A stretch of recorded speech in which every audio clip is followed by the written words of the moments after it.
November 18, 1895, the first X-ray was shot by a man named Wilhelm Conrad Röntgen. The reason behind the name X-ray is that X stands for unknown. Röntgen had little understanding of what he was doing. The first image ever successfully taken was of Anna Röntgen's hand, the inventor's wife. At this time, they had no idea of the dangers of radiation, and they didn't know enough to shield or take proper precaution. The first X-ray taken was created by equipment much different than we have today. Equipment such as the Pigostat for infants and even a basic X-ray table are considered great advancements in the field of radiology. Between Röntgen's time and modern day, the equipment has changed very rapidly.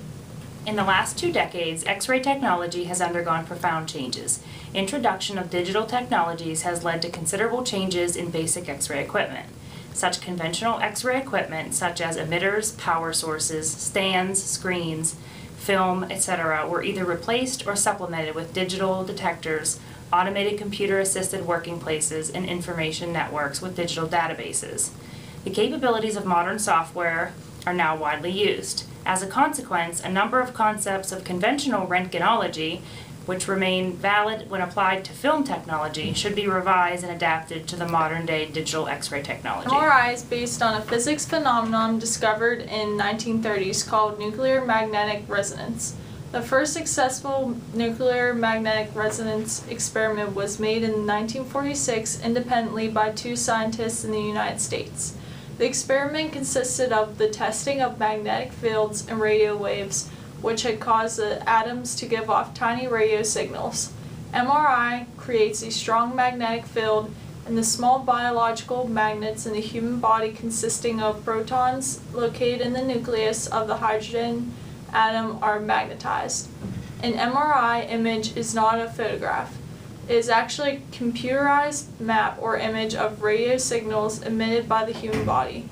In 1970, Raymond Damian, a medical doctor and a research scientist, discovered that cancerous tissue emits response signals that last much longer than non-cancerous tissue. The first MRI exam was performed on a human being, and it took almost 5 hours to produce one image. Following shortly after, at the beginning of the 1980s, the first health-related MRI machines were made available.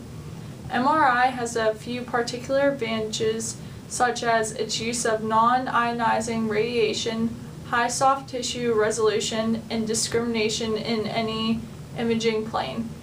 It can also generate thin section images from any angle or direction of any part of the human body.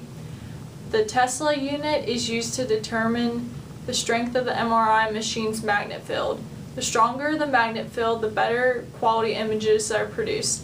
The only unusual preparation is that all removable metal objects must be left outside the scanning room, including hearing aids, dentures, or prosthetic devices. The MRI industry is producing over 2,000 units per year. The United States is represented with 40% of the world's marketing and production of MRI.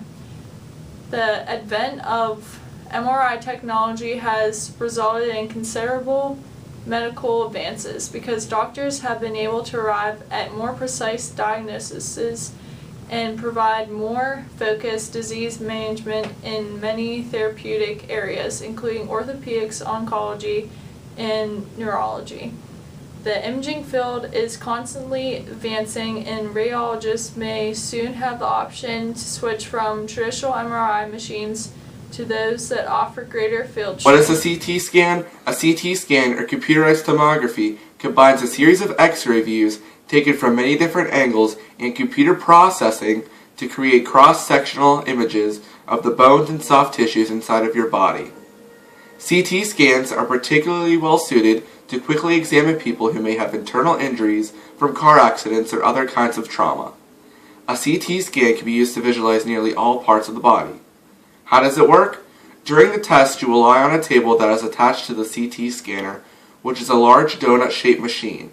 The CT scanner sends X-rays through the body being studied, and each rotation of the scanner provides a picture of a thin slice of the organ or the area. All of the pictures are then saved as a group on a computer, and they can also be printed.